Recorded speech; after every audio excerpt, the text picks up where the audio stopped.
What's up guys, I've never done a video like this before, but better late than never. This is going to be a gay book review for the book The Velvet Rage. I'm sure some of you have read it. If you haven't, I recommend it.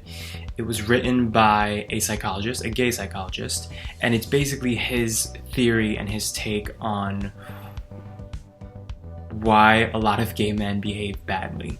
And the premise, basically the main theory of the book, is that gay men tend to hold this rage inside of them that comes from a lifelong feeling, and especially childhood and upbringing, of shame. Basically in the book he talks about how gay men grow up with so much shame that they're internalizing, and so much frustration and negative emotion that they associate with being gay, that then it comes out in these weird forms as they get older. They lash out, they are very quick to snap, they're bitchy, they're irritable, and I do feel like, generally speaking, gay men are more irritable than straight men and can be more catty and judgmental and all those things. And I've always wondered, before reading this book, why that is. It's kind of difficult to believe that we would have a genetic disposition to that, right?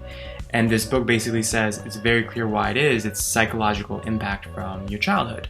And reading the book, I think some of you, if you've read it, I think you would agree, it made a lot of sense to me. Like, it sort of closed the loop for me on a lot of things. For example, another observation that I've had about gay men in comparison to straight men is that they tend to be more ambitious than straight men. Out of gay men I've encountered, even just like at a bar, gay men consistently are more educated, more likely to have an advanced degree, to have a very successful career, to be very accomplished and very professional. And so he ties this back to his theory, which is that we feel that we have something to prove. We grow up always feeling like we have to work harder than others to matter, to have value as a person. And so reading this book gave me a lot of epiphanies, and the rest of the book, after he establishes all of this and all these ideas, it's really kind of like a self-help book.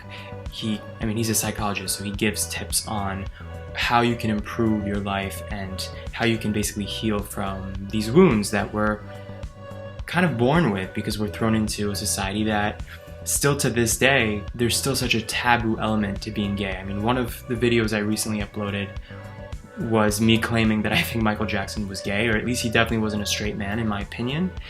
And even on that video, I got all this backlash from presumably straight people, fans, who were just horrified at this theory and the fact that as a society, there's still this anxiety and fear and discomfort with the idea of somebody you love and that you cherish and you see as a hero or as a role model, for them to be gay. I think that says a lot about our society still in 2019, that is even an issue for people. And you have to imagine that if I get that kind of reaction on a YouTube video, we still have, as a society, a lot of work to do in terms of raising gay kids to be happy and feel whole and not feel inadequate or shameful for who they are. So that's my take on this book. If you've read it, I'd love to hear your feedback on it.